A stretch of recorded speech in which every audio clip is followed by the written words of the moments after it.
Speaking of missing things, Bull, obviously the Guardians will miss Shane Bieber. Yeah. And I asked you yesterday, give me some potential realistic options for the Guardians to look at, whether it's a prospect, internally, trade, free agent. Who can the Guardians look at to replace Shane Bieber in this? So I think trade-wise, I think I ruled out trade because unless it's a trade for like a journeyman, an organization that has a possible starting pitcher at AAA that's a veteran where they could trade nothing for it. Teams don't. It's very rare to make a trade of significance this early in the season, and I think the Guardians want to let the season play out a little bit before they might even consider something like that. So I ruled it out. In terms of their minor league system, I've mentioned it briefly before. There are no answers, folks.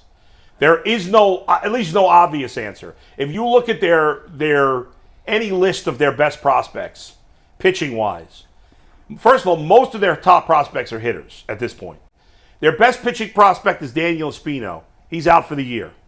Their next best pitching prospect, who's not even that highly thought of, is a guy named Joey Cantillo, who is going to be out for 2 months. He could have been a guy they could have possibly helped him, but he's out 2 months. He has a hamstring injury. The rest of their better pitching prospects are all pitching in like A-ball. They're like guys who are going to help them in 2-3 years. These guys are not ready to pitch in the big leagues. So the rest of their AAA starters are Ben Lively, the journeyman they signed before the season, Xavier Nagy, who we signed. Curry. Xavier Curry. Curry. I don't know where I came up with Xavier Nagy. Nagy was an old outfielder. Yeah, I guess so.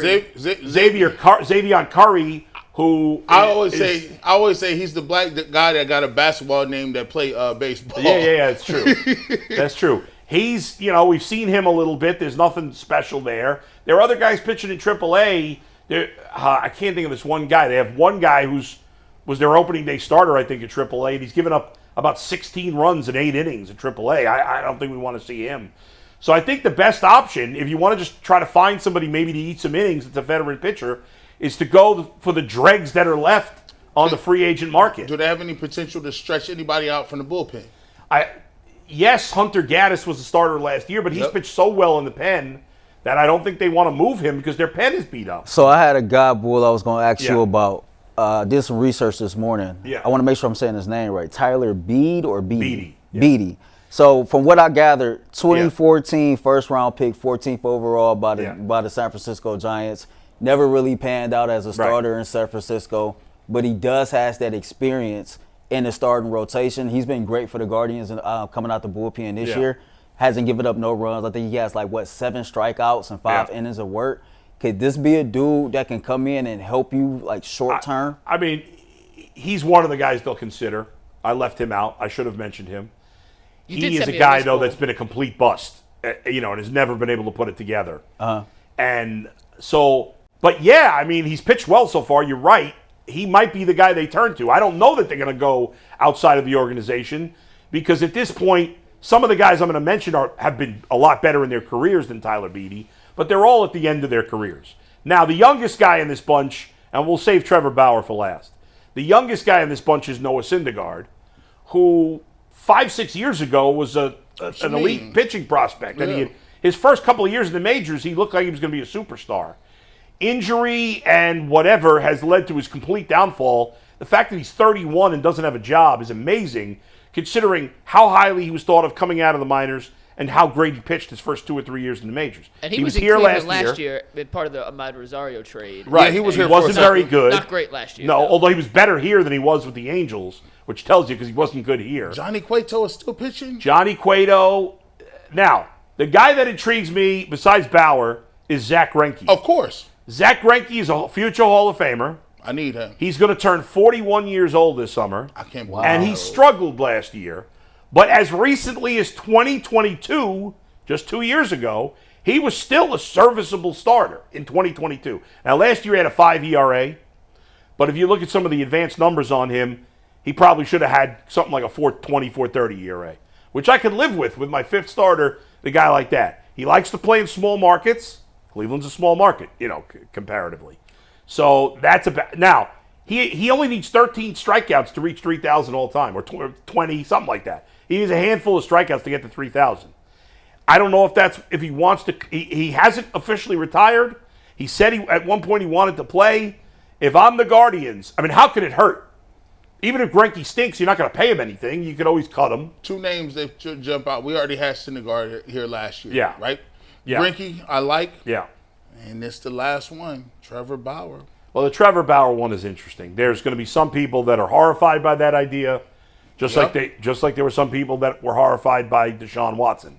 Now, we know for a fact certain things Trevor Bauer did. We don't know. Nobody's been able to prove they were non-consensual, but there are a lot of people that even if what he did was consensual are, going to be bothered by that. There's a couple of differences here. The difference is that Deshaun Watson was somewhere else, right? So we weren't privy. We never had him on a roster, right? We've had Trevor Bauer before. And there's some people in the organization that are going to say, we didn't like Trevor Bauer before all of this other stuff. That's right. So, you go back and look, at, when he's not able to pitch, the whole drone thing, that was crazy. He rubbed a lot of teammates the wrong way. Yeah, unlike Deshaun Watson, Trevor Bauer, not that there aren't players that like Trevor Bauer, but he wasn't like universally liked like Deshaun Watson was. Trevor Bauer was not. He's a bully and he's a jerk. All that, and I can't stand the guy. He is more than any other athlete playing today. I hate him more than probably any athlete today. And yet, I would leave my personal aside, and if I were a team, I would consider bringing him in. Now, it's a lot of bad PR. I think there's zero chance that the Guardians are going to do it.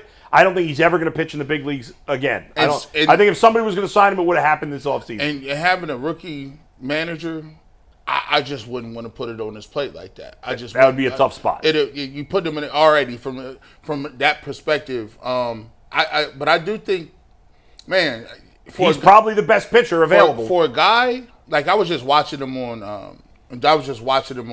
a couple of the reels. Yeah. And this man's arm is just ridiculous. Like some of the stuff the movement he gets on these pitches, he's like a weird mad scientist. Like. In terms of like, okay, how I get enough spin, rotation, just the way he moves these pitches in and out is crazy. And his control and accuracy is just stupid too. But it's just like, I can't.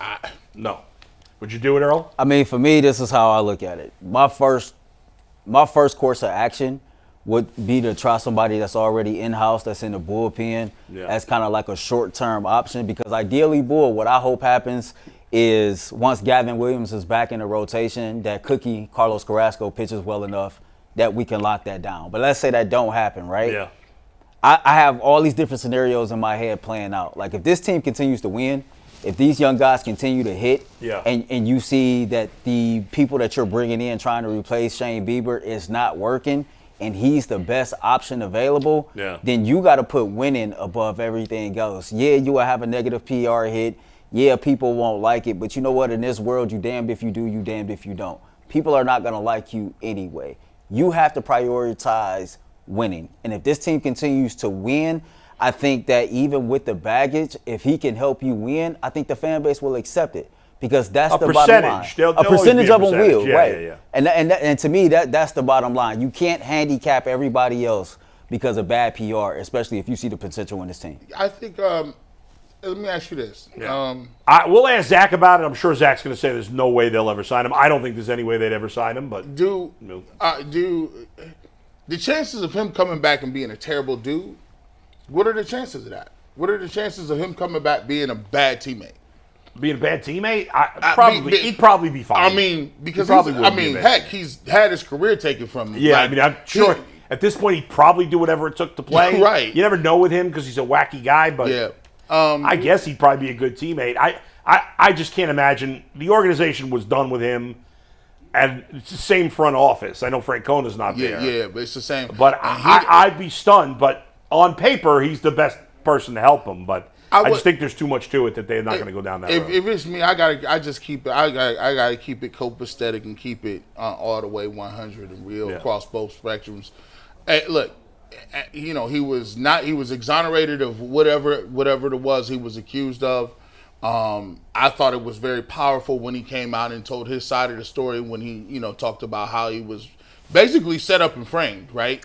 But here's the thing: given there's other issues beside that with the same front office. If it was me, I feel like I would be strong enough to handle whatever, and we just gonna work it out and get better because I think I like his talent, and I don't think he'd be a problem. However, the same people that let him go is the same people that's here. So I don't know why I don't see why they would bring him back. If they did it, there's gonna be a lot of people killing him. I won't be one. I understand why people would kill that move. I get it. 5 years ago, I would have been one of those people. I've changed my thoughts on this, as I've talked about a lot with Deshaun Watson. So I'm not going to be a hypocrite and change the rules for Trevor Bauer. And before we get to this, man, there's a lot of people out there. Listen, y'all got to stop with this before we even get to it. Anytime somebody says that they would be okay with a guy on the roster, that ain't got nothing to do with me. Stop putting that on people. Talk about, well, you just a condoning or a rapist or a pedophile. Nobody's Keep condoning that off my name, bro. Yeah. Like, I go to work, I go home, I don't do nothing, I chill. Stop putting somebody else's stuff on people. Like, that move people be trying to make nowadays in the comment section, that don't work no more. Yeah. That is not me. G. Bush didn't do nothing. Go ahead, Mike. Don't work no more. Well, we're going to bring in our first Guardians guest today. It is the one, the only.